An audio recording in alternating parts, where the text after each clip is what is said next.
Olivier Régis, bonjour. Vous avez tenu par l'intermédiaire de notre média réagir sur des différents points concernant votre actualité. Alors je le rappelle, vous êtes un des dirigeants de 3 restaurants situés à Lens, Saint-Quentin et Le Crotoy et d'une boulangerie à Lens, et vous êtes le président de l'association des commerçants Cœur de Lens. Olivier Régis, vous avez été candidat à l'élection présidentielle en 2017 et sous votre formation qui s'appelait Aimer la France. Et à ce titre, dernièrement, vous avez été condamné à titre personnel par le tribunal de Paris pour non-paiement de facture à votre prestataire en communication. Quelle est votre réaction ? D'abord, c'est une bonne décision de justice. Je l'ai d'ailleurs dit à vos confrères de l'Axonnais. C'est une bonne décision de justice puisque j'avais obtenu en 2017 par un référé que la société Charisma soit déboutée de sa demande justement de paiement de facture et que l'on aille sur le fond pour calculer la véritable prestation effectuée. À l'époque, la société Charisma réclamait entre 50 et 76 000 euros de prestations et de factures et j'avais évalué le curseur entre 16 et 20 000 euros. Le curseur final s'est arrêté à 26 000 euros.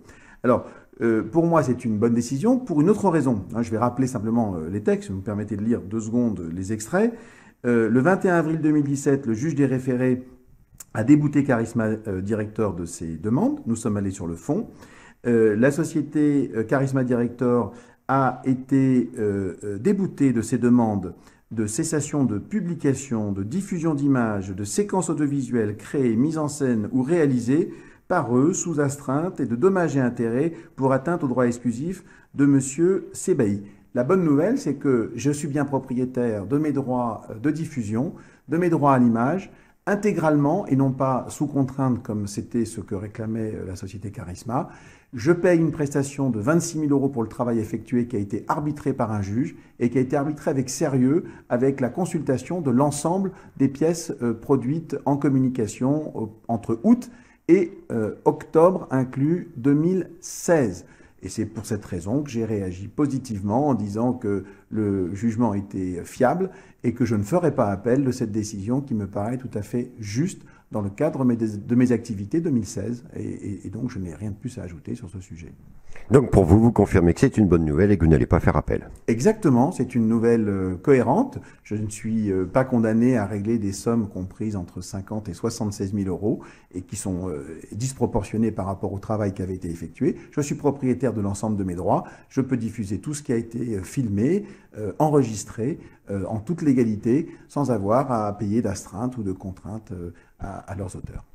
Alors, la semaine dernière, Nicolas Dragon s'est exprimé devant notre caméra et affirmait que, toujours dans le cadre de l'élection présidentielle, avoir créé votre logo et qu'il a été réglé non pas par vous, mais par un tiers, et ce, après plusieurs réclamations. Vous confirmez ou vous infirmez sa déclaration ?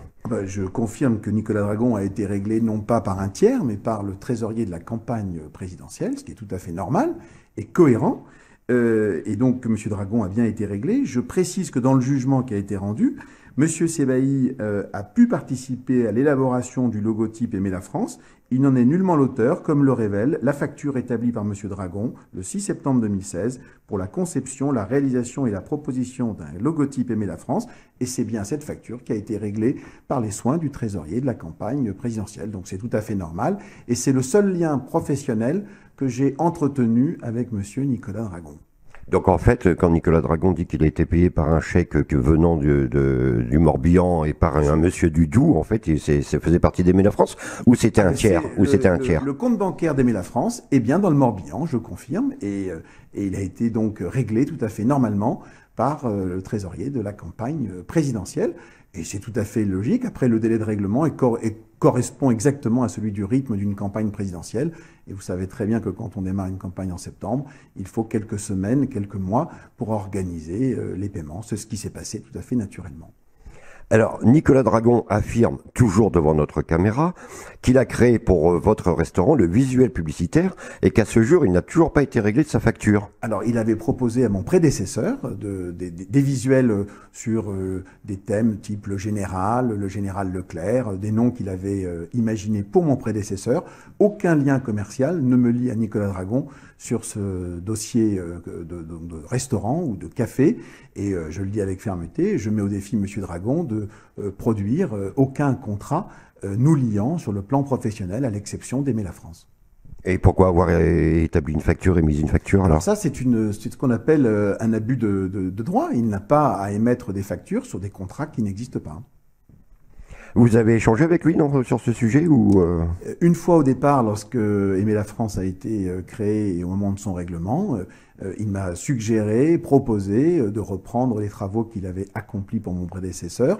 J'ai totalement refusé et décliné sa proposition.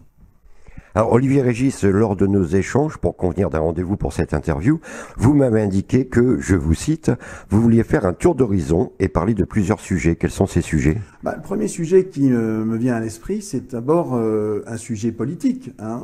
On m'a souvent interrogé et souvent proposé ou imaginé de jouer un rôle politique dans cette ville. J'ai toujours dit, et je le redis avec fermeté et avec force, je ne ferai jamais de politique dans cette ville. Je ne suis candidat à aucune élection dans le Lannoy, à Laon ou aux alentours. Et donc, je souhaite avec force le dire et le redire de manière à ce que ceux qui font courir ce type de rumeurs en soient pour leurs frais. Je n'ai pas d'engagement politique à Laon. Vous savez que je suis élu local dans la ville de Bezons, où j'ai longtemps résidé. C'est dans cette ville que je continue d'agir, et notamment en ayant fait voter à l'unanimité il y a quelques semaines la future place Simone Veil, qui pour moi est un élément très important dans une ville qui est très fracturée en région parisienne. Et donc je continue d'agir et de participer à ces conseils municipaux, et je ne serai jamais candidat à Laon ou aux alentours. Alors, vous ne serez pas candidat, donc j'allais vous poser la question. Alors, allez-vous vous présenter aux élections municipales en 2020 donc non, jamais. Et puis, je le dis avec beaucoup de tranquillité. Maintenant, on est à 1 an de l'élection. Donc, je pense que autant cette déclaration sur vos ondes il y a 1 an, au mois d'avril l'année dernière, avait peut-être moins de poids. Mais aujourd'hui, elle a du poids parce que c'est une déclaration sincère. Je n'ai pas d'engagement politique à Laon et je ne souhaite pas en avoir. Même pas sur une liste? Ah non, en aucun cas. Alors, Olivier Régis, en votre qualité de président de l'association des commerçants Cœur de Laon, quel est le regard que vous portez sur le commerce lannoy? Alors d'abord, 1 an de travail au service de l'association, et je m'étais engagé pour 1 année. J'ai donc mon contrat moral avec l'association se termine dans les semaines qui viennent.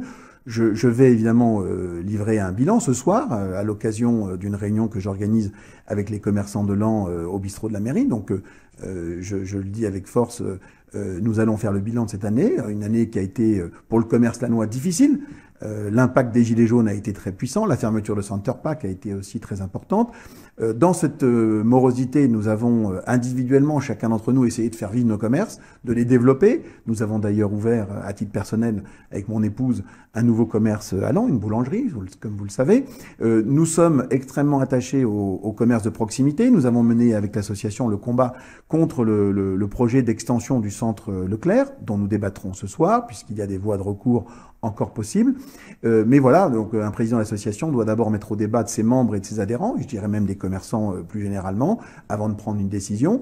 Je suis de toute façon à la fin de mon mandat, j'ai fait mon année. Vous allez vous représenter Non, je ne vais pas me présenter une deuxième fois, je vais simplement sélectionner avec mes membres du bureau et avec mes adhérents le ou la candidate qui est susceptible de prendre le relais et d'assurer janvier-février 2019, janvier-février 2020. Les mandats d'1 an dans ce type d'activité sont des mandats denses, utiles, sur lesquels on travaille beaucoup, on est bénévole, et donc je pense que c'est bien de passer le relais aujourd'hui, de ne pas avoir une présidence longue, parce qu'on est plus efficace quand on a un mandat court et qu'on doit fournir un travail efficace dans cette période. Et notamment les subventions.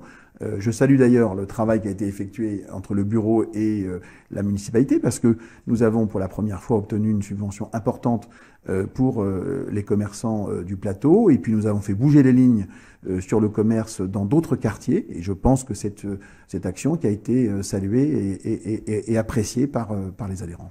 Donc à retenir, vous ne vous représentez pas à la présidence de l'association Cœur de Laon. Comme je l'avais annoncé au départ, j'avais accepté la proposition d'un mandat d'1 an permettant de mener les combats qui étaient nécessaires, demande de subvention, animation, recours contre Leclerc. Et je vais donc livrer mon bilan et puis, lors de la prochaine assemblée, remettre mon mandat pour, je l'espère, un ou une candidate de bonne qualité. Vous allez rester toutefois membre de l'association? Ah bien sûr, je reste membre de l'association à travers les commerces que nous pilotons d'ailleurs avec mon épouse et pour lesquels nous nous sommes très engagés. Alors, vous êtes un homme politique dans l'âme. Que pensez-vous de la politique actuelle sur le plan national et local? Mais écoutez, je suis, comme vous le savez, en 2016, producteur d'un certain nombre d'écrits, d'interviews, d'ouvrages sur ce que peut être le gouvernement d'union nationale. Je pense avoir vu à peu près juste sur ce que serait l'offre politique de 2017. L'arrivée de Macron est conforme à ce qu'attendaient les Français. La déception des Français de la politique menée, elle vient du fait que nous n'avons pas traité à la racine ce qui était notre gangrène, notre mal le plus profond, qui était la gestion de cette dette publique qui est venue obérer toutes les transformations, les modifications que Macron voulait apporter au pays. Et donc la déception très forte des Français à l'égard de la politique menée vient exclusivement du fait qu'on n'a pas traité le mal à la racine. Et le mal à la racine, c'était de redire aux Français la vérité sur l'état de l'endettement et sur aussi les sacrifices qu'il allait falloir faire pour permettre au pays de rebondir. Alors j'en cite un qui est la CSG pour les retraités. C'est un sacrifice important qui a été demandé aux retraités. Ce sacrifice, il a été demandé de façon beaucoup trop collatérale. On n'a pas été suffisamment clair avec eux. Peut-être que la génération des baby-boomers a bénéficié d'un certain nombre d'avantages sociaux et d'avantages liés à la retraite, à la sécurité sociale ou au chômage, à l'indemnisation du chômage.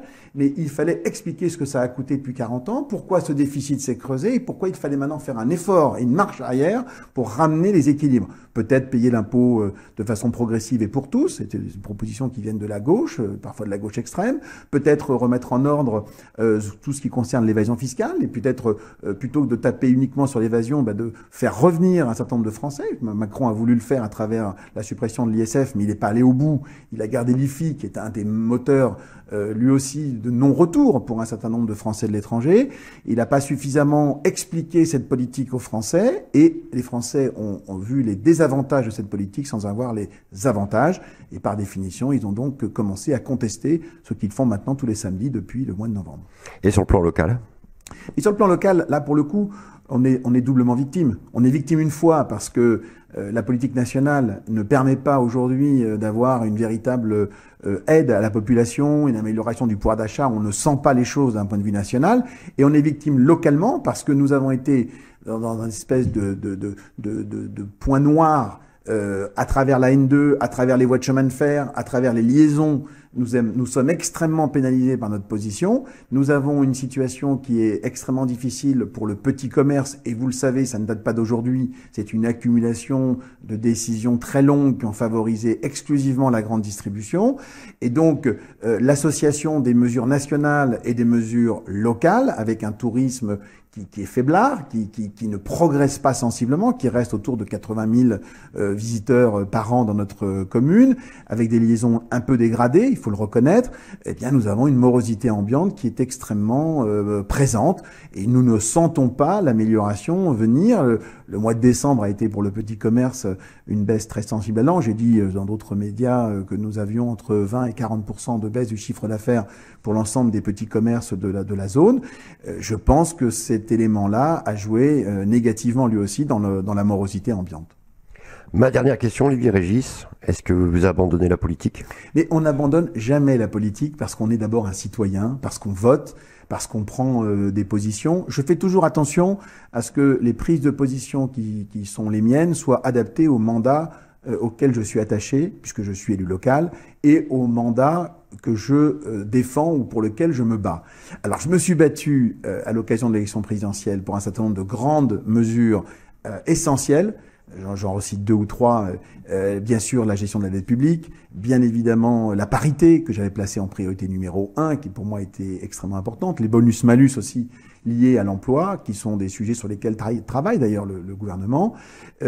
Lorsqu'on a beaucoup travaillé pendant près de 30 ans sur ces questions de politique publique et qu'on a produit et qu'on a écrit, on ne peut pas se détacher de l'environnement politique. Et je dois vous faire une confidence, il m'arrive très régulièrement d'écouter mes anciens collaborateurs ou collaboratrices, je pense à Gérald Darmanin, je pense à Lauriane Rossi, qui est numéro 4 de l'Assemblée, qui sont des gens que j'ai eus dans mes équipes avec lesquelles j'ai travaillé et qui se donnent corps et âme pour l'engagement public. J'ai beaucoup de respect pour l'engagement public. Il est trop décrié, il est trop attaqué, il est mal présenté, il est trop décalé par rapport à la vie réelle des gens. Ça, c'est une grosse difficulté. Et puis les politiques sont parfois trop loin des préoccupations quotidiennes. Une déclaration de TVA, on l'évoquait en aparté, une déclaration URSSAF, des sujets très concrets, très pratiques sur lesquels parfois la classe politique est un peu loin. Alors de ce point de vue-là, je garde toute ma pugnacité, je garde toute mon envie de dire les choses telles qu'elles sont, et je reste un acteur politique